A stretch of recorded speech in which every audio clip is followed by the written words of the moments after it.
Well, if I can have your attention, thank you so much for being here. And I want to point out that we have some special guests with us. We have Ralph Hauenstein has joined us after Thanksgiving. He's come back from Florida, and so we're happy to have you, Ralph, with us as always. Thank you for being here. And we can go ahead and Marilyn Teich has come back for the second time for one of our leadership luncheons, so we appreciate you, Marilyn, being here to join us, and also Fred Bogart, who was here for the first time as a visitor to the Leadership Academy. So thank you both for coming.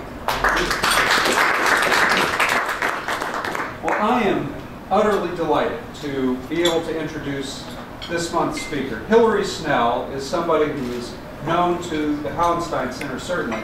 If there is any such thing as a groupie for the Hauenstein Center, in the best sense of the term, and a groupie for Ralph Hauenstein, it's Hilary Snell. And Hilary Snell would be at the head of that parade, because Hilary has been somebody who has come to so many of our programs, and he has a lot of qualities that are very similar to those of Ralph that you've heard me mention in the past. You know, Ralph is the kind of guy, as I've said, he wasn't just a founding benefactor who wrote a check and then walked away from this center. As he is living proof here, Ralph is somebody who's stayed involved. The same thing can be said about Hilary. He is somebody who has come to so many of our programs. When we had a program last year in Washington, D.C., you came with Connie, your wife, to Washington to join us there.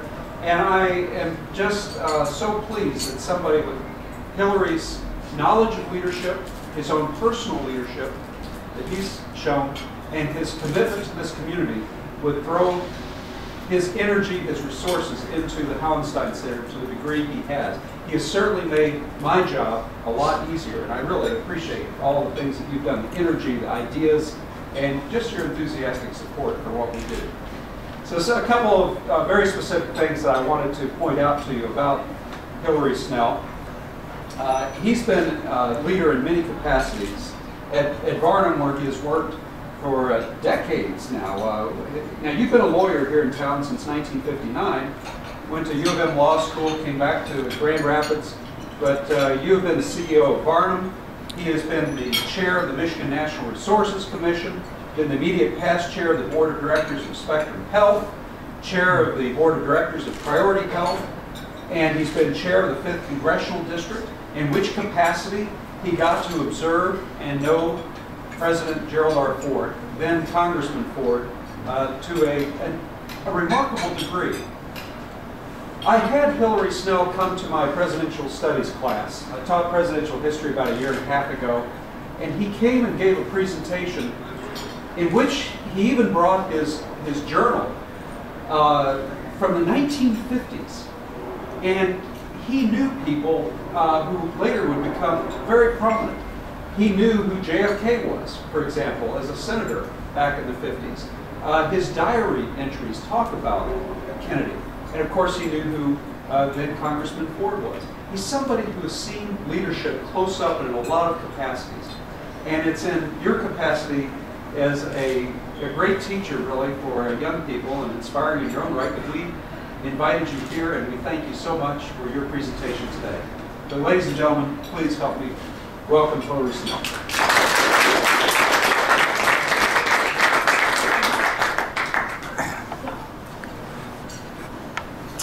Thank you very much, Gleaves. I certainly appreciate the opportunity to be here. I have to tell you that I stand somewhat in awe when I think that I'm going to tell Ralph Hauenstein about leadership. Ralph Hauenstein wrote the book on leadership a long time ago, and I am a bit intimidated at the thought that I'm going to stand up here and talk about leadership, but I'm happy to tell you about it. And what I want to do today is give you, the students, a few principles that I've picked up along the way on leadership and how it works. That's my goal, is to give you some concrete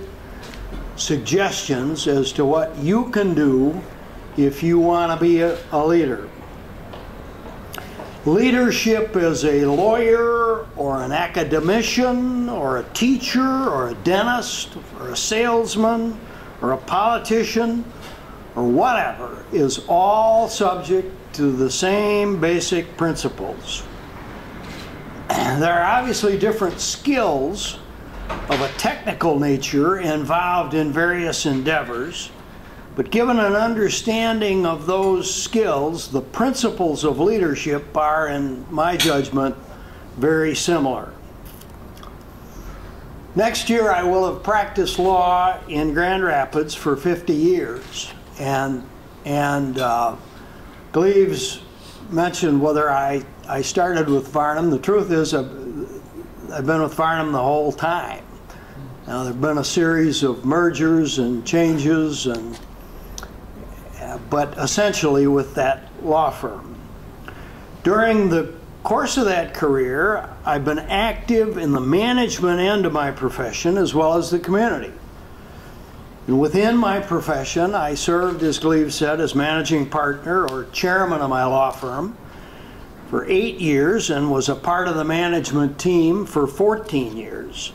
I led the law firm at a time when it had 20 lawyers and when it had 75 lawyers and when it had 120 lawyers. At the same time, I tried to be active in the community locally.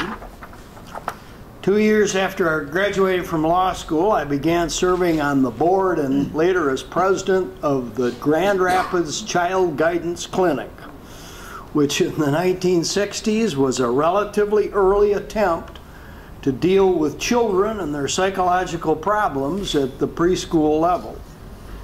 I later served, as Gleaves mentioned, as chairman of the board of Blodgett, and then when they merged it into Spectrum, on the Spectrum board, and as chairman of the Spectrum board, and as a part of that process I served with Priority Health, which is a health insurance company, and served as its chairman. And I was as active, as Gleaves said, in politics as the Kent County chairman, as the 5th Congressional District chairman when Jerry Ford was the congressman, and on the Michigan Natural Resource Commission, which is an agency of state government which at that time picked the director of a major state department, the Department of Natural Resources.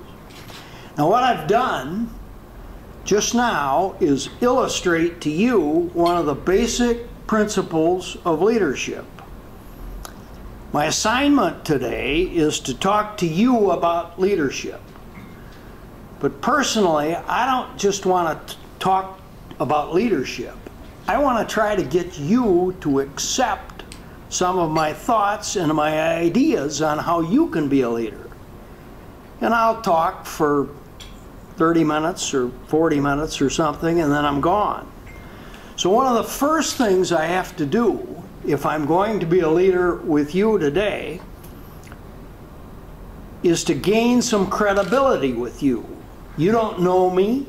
You probably won't see me again, so the best I can do is tell you what I've done. I have to establish some credentials and hope to establish some credibility with you so you'll act on my suggestions. And that's what you, as future leaders, have to begin to do. You have to begin to build credibility with people around you and with people that you want to lead.